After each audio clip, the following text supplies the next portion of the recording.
ভাবছো আবার হঠাৎ করে হাওড়া ব্রিজ এখানে। আমি ওইসব ব্লগ টক ছেড়ে নর্মাল লাইভ ডিল করছিলাম, পরীক্ষা দিচ্ছি ডেলি কলেজ যাচ্ছিলাম, ঠিক আছে। আর আমার এখানে দাঁড়িয়ে থাকার মেন কারণ হলো কি যে আজকে বাঁকুড়া যাওয়ার প্রত্যেকটা ট্রেন ক্যান্সেল হয়ে গেছে। কারণ এই দুপুর 2টোর থেকে চেঙ্গেল বলে একটা স্টেশন আছে, সেই চেঙ্গেল স্টেশনের কাছে সবাই অবরোধ করছে, সেই জন্যে সব ট্রেন বন্ধ হয়ে গেছে। ওরে ভাই সব গঙ্গার এই হাওয়াটা, ওরে বাপ, গঙ্গার ভিউটা দেখবে, দেখো তাহলে।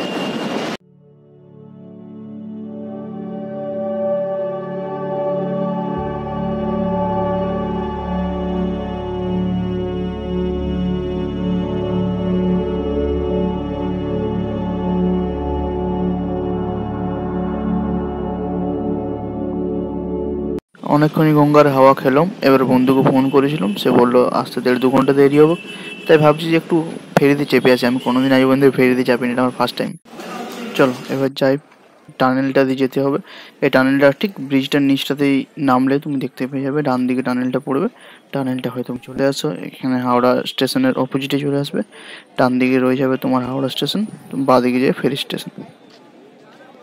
আমার প্রথমবার তো তাই কিছু জানা ছিল না, আমি প্রথমবার এসেছিলাম 1 নম্বর টিকিট কাউন্টারে, কিন্তু এখানে বললো যে বাবুঘাট যাওয়ার জন্য যে টিকিট পাওয়া যাবে ফেরি, সেটা হলো 2 নম্বর কাউন্টারে। তাই 2 নম্বরে A few moments later. এই টিকিট বাবুঘাট যাবার 6 টাকা।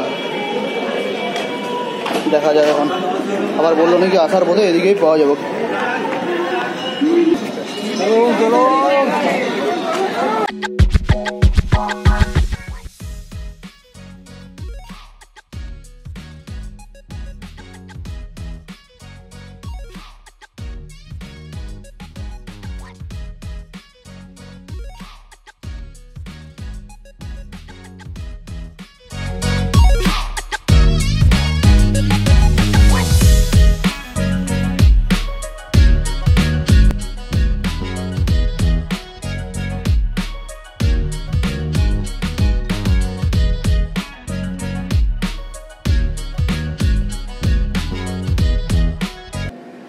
তো বহুত হলো, চলো এবারে ফেরিতে চাপা যাক। আরে ভাই ভাই ভাই, হ্যাঁ যাক, চেপে গেছি বহু কষ্টে। ফেরিটা এবার জাস্ট আমি চাপলাম, মানে আমি চাপার আগে কাকুর, আমার সামনের কাকুর চাপলো, ছেড়ে দিল। তো চলো এবারে, এটা আমার ফার্স্ট টাইম লাইফের, আমি কোনোদিন জলে যাত্রা করিনি, মানে জলপথে যাত্রা করিনি আমি, এটা ফার্স্ট টাইম। ফেরি কীরকম হয়, কী টাইপের হয়, কোথাও বসতে দেওয়ার জায়গা থাকে কিনা আমি কোনো আইডিয়া নেই, তাও আবার ফার্স্ট টাইম কোথায় না গঙ্গাতে। এটা আমার জন্য খুবই একটা মানে আলাদা এক্সপিরিয়েন্স বলতে পারি। ফেরিটা যখন ছেড়ে যাচ্ছে, ওই যে স্টেশনটা যেটা, ওটাও আমার মনে হচ্ছিলো যে হিলছে কীরকম একটা, সব কিছুই আমাকে মনে হচ্ছে যে কোথাও আমি ভাসছি সব কিছু। তবে যেরকম আমি শুনেছিলাম সেরকমটা ঠিক নয় বলছি। এখান থেকে হাওড়া ব্রিজটা দেখতে দেখো কি অসাধারণ লাগছে, নিচে একটাও পিলার নাই, মানে জাস্ট আলাদাই জিনিস এটা, ঠিক আছে। আর সবচেয়ে বড় ইম্পর্টেন্ট কথা যেটা আমি বলছিলাম, যে আমি ভেবেছিলাম যে অনেক হয়তো ফেরিতে চাপা মানে অনেক হয়তো দলে ওটা, যেমন পাশে ঝাঁপায় অনেক, সেরকম কিছু না, বহু স্মুথ চলছিল। হয়তো এটা সমুদ্রের ক্ষেত্রে হয়, হয়তো যখন ক্রুশিপগুলো যায় তখন ওদের হয়তো ঢেউ থাকে, এখানে তো কোনো ঢেউ নেই, তাই বহুত স্মুথ এক্সপিরিয়েন্স ছিল। আর জাস্ট জল থেকে একটু উপরে, জল থেকে অনেক, এমন না জল থেকে অনেকটা উপরে ছিলাম, এরকম না, জল থেকে জাস্ট একটু উপরে ছিলাম। খুব ভালো লাগছিল, জলের ঢেউগুলো ফিল করতে পারছিলাম, হাওয়াটা দিচ্ছিল, খুব অসাধারণ লাগছিল। এই দেখো জলটা কতটা কাছে, দেখো এখান থেকে। আর এখান থেকে হাওড়া ব্রিজ দেখার এক্সপিরিয়েন্স জাস্ট অসাম। আর একটু পরে সন্ধ্যা হয়ে যাবে, সন্ধ্যা হলে পরে হাওড়া ব্রিজ পুরোটা একদম আলোর সজ্জায় সজ্জিত হবে, তখন দেখতে যা ফিলিংসটা আসবে অসাধারণ, সেটা বলে বুঝতে পারবো না। জাস্ট এখন লাইটটা জ্বলেনি, কারণ এখন সন্ধ্যা হয়নি, আমি তাড়াতাড়ি সন্ধ্যার আগেই যাওয়ার চেষ্টা করছি। আমি যাচ্ছি বাবুঘাট, আবার ওখান থেকে রিটার্ন টিকিট নেবো, রিটার্ন টিকিট নিয়ে চলে আসবো।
এই তো এবার প্রায় প্রায় পৌঁছে গেছি।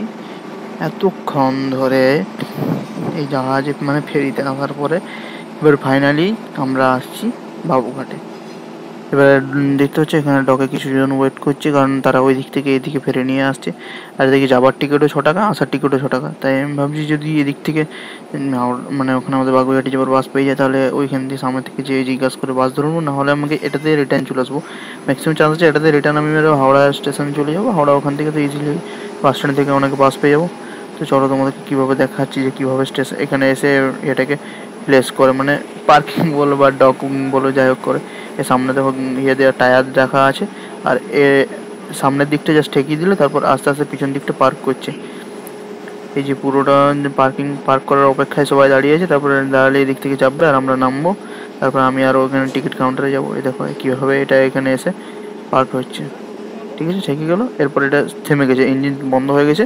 এরপরে আমরা সব নেমে গেলাম। এরপরে আমি যাব ওইদিকে, এখানে আরও এখানে টিকিট কাউন্টারে, যেখানে কোনো টিকিট চেকার নেই, বাট টিকিট কাউন্টার আগে আছে। টিকিট কাউন্টারে টিকিটটা চেক করে নিয়ে আবার টিকিট কেটে পড়া আমি ওই দিকে চলে যাব। ওইদিকে টিকিট চেকার আছে। ঠিক আছে, এখান থেকে যে ভিউটা দেখাচ্ছে অসাধারণ গঙ্গার। আর এই সন্ধ্যাবেলার যে বেশ ঠান্ডা ঠান্ডা হাওয়া, এই গরমের মধ্যে এটা দারুণ লাগছে আমার। ঠিক আছে, তো তোমরা যদি এখানে আসো অবশ্যই জানাবে যে তোমাদের কিরকম লাগে এই ঠান্ডা হাওয়াটাতে।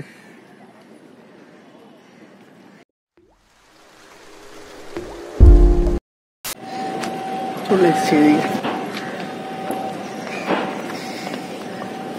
বুঝতে পারছি না এবার এদিক থেকে ওদিকে আরো যেতে হবে না। এদিক থেকে আমি বাস পেয়ে যেতে পারি, দেখি সেটা কি করা যায়, তারপরে সেরকম দেখে জানাচ্ছি। ঠিক আছে, A few moments later. আবার একটা টিকিট কেটেছি ওই দিকে যাবার, আবার ওই দিকে যাবো, ওখান থেকে বাস ধরে নেবো।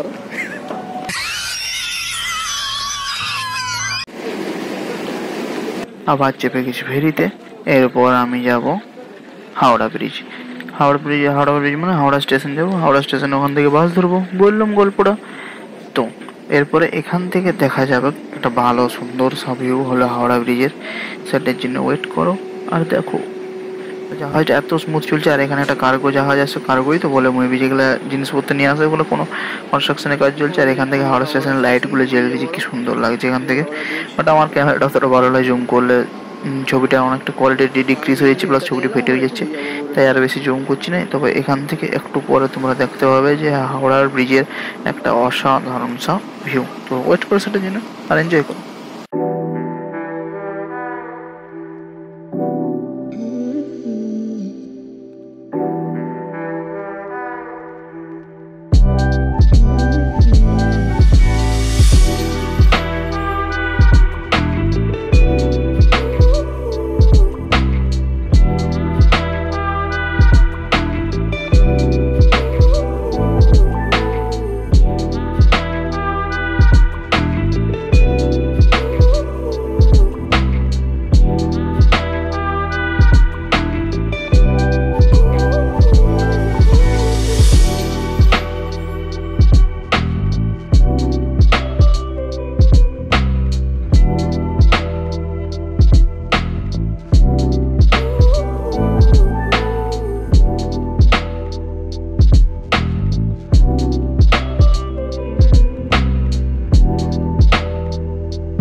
তো আবার সেম প্রসেসে এই পাড়ে চলে এসেছি।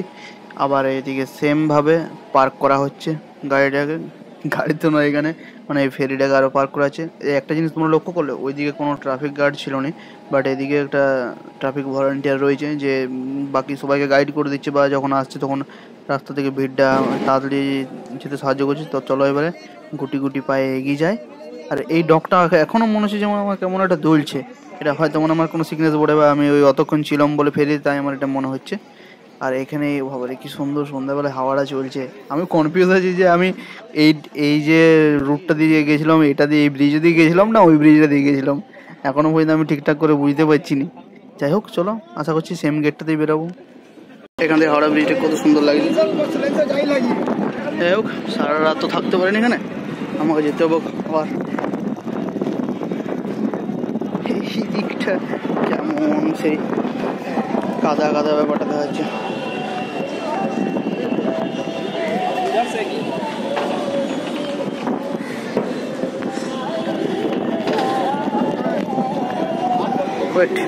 এখান থেকে একটা সেলফি নিন থাম্বনেইলের যেটা দেখে এসছো তোমরা।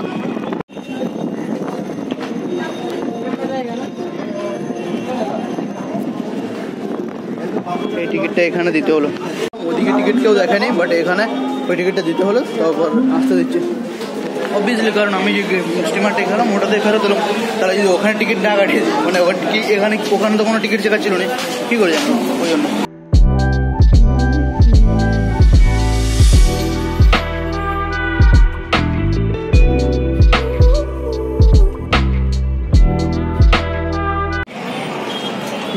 আমি এখানে দাঁড়িয়েছি আপাতত, বন্ধুরা বললো যে আধা ঘন্টা দাঁড়া, আমি আসছি।